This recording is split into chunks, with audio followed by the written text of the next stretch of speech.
Hi there, have you ever wondered what if animals could talk? Can you imagine how bizarre their conversations would be? So, if a lion had to speak to a deer, what would they talk about? The weather, other animals, their food preferences? It is indeed hilarious, in fact, to imagine what could be the topic of conversation between animals. If animals could talk, could they become friends with each other? Well, it is possible, isn't it?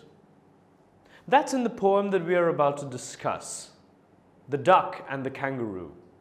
So before we discuss this poem further, let's talk about the British poet and painter known for his absurd wit. His name was Edward Lear, and he was born on the 12th of May, 1812. He began his career as an artist at the age of 15. Lear had a natural affinity for children, and it was for the Earl's grandchildren that he wrote A Book of Nonsense. Around 1836, he decided to devote himself exclusively to landscape painting. Lear is remembered for his humorous poems such as The Owl and the Pussycat, and as the creator of modern limerick. Now, he wrote many deeply fantastical poems about imaginary creatures such as the dong with the luminous nose. His books of humorous verse include nonsense songs and laughable lyrics. Lear died on the 29th of January 1888 at the age of 76. The Duck and the Kangaroo is one such humorous poem by Edward Lear, where two friends, the duck and the kangaroo, are about to set out on a long pleasure trip. The kangaroo, though happy to carry the duck all the way on the tip of his tail, is wary of its wet feet. What will the duck do to make the kangaroo feel comfortable over land and sea? Let's find out. But first, let's recite the poem together.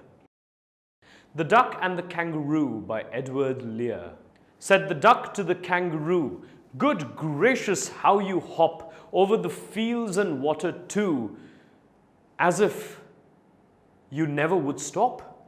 My life is a bore in this nasty pond, and I long to go out in the world beyond.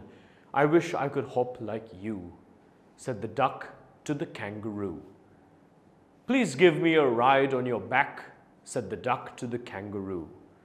"I would sit quite still and say nothing but quack the whole of the long day through, and we'd go to the Dee and the Jelly Bow Lee, over the land and over the sea.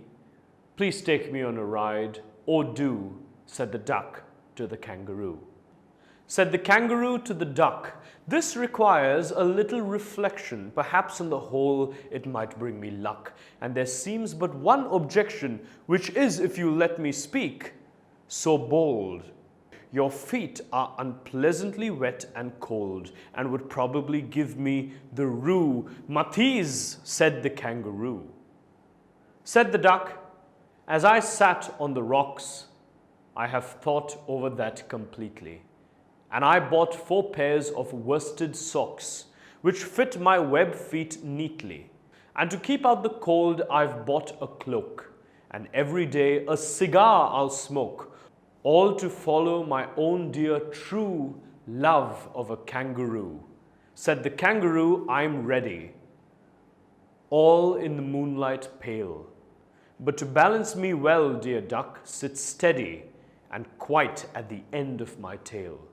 So away they went with a hop and a bound, and they hopped the whole world 3 times round. And who so happy, oh who, as the duck and the kangaroo? Well, what did you think about this poem? Fun, isn't it? I really had a lot of fun. And it is indeed fascinating to imagine a friendship between a duck and a kangaroo. The poet indeed was a unique man with an interesting imagination and sense of humor. So from what we have read, we can see that the duck and the kangaroo are good friends. As the duck lived in a small pond, it did not get to travel a lot. It wanted to take a tour around the world, so the duck requested the kangaroo to take it on a tour. Though the kangaroo accepted the wish, at the same time put some conditions. According to the kangaroo, the duck's feet were unpleasantly wet and cold, and the kangaroo was worried that it would contract rheumatism.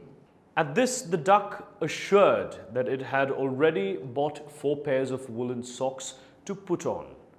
Besides, the duck had bought a cloak to cover itself and would smoke a cigar to keep them warm. In this way, both the duck and the kangaroo started the tour and continued their happy journey. Now that have a brief idea about this poem, let's understand the poem better by taking every stanza and discussing it. Said the duck to the kangaroo, "Good gracious, how you hop over the fields and water too, as if you never would stop.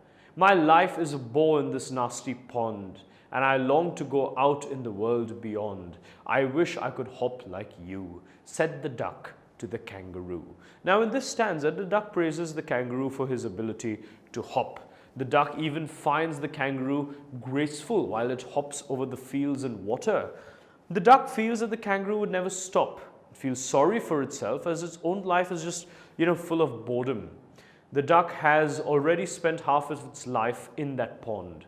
It then expresses a wish to go out on a tour and see the world.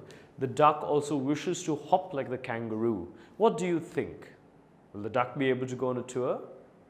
I will come back very soon. Take care and goodbye. Tutormate. For more amazing video lectures, download the free app on the Apple App Store or the Google Play Store.